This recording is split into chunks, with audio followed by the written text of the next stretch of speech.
প্রিয় দর্শক, আসসালামু আলাইকুম। হাসিনা আর যাই করুক, দেশের জন্য অনেক কাজ করেছে বলা পাবলিক গুলার জন্য একটা তথ্য জানিয়ে দিই, একটু ভালো করে শুনবেন। বাংলাদেশের বর্তমান ঋণ কত জানেন? 99.3 বিলিয়ন মার্কিন ডলার। আই রিপিট, 99.3 বিলিয়ন মার্কিন ডলার।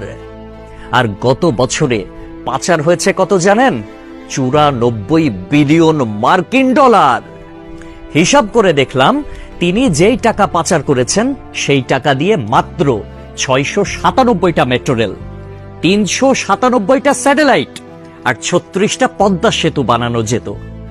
একটা 1000 টাকার নোটের ডাইমেনশন কি, সেটা নিয়ে না হয় অন্য এক সময় আলাপ করা যাবে।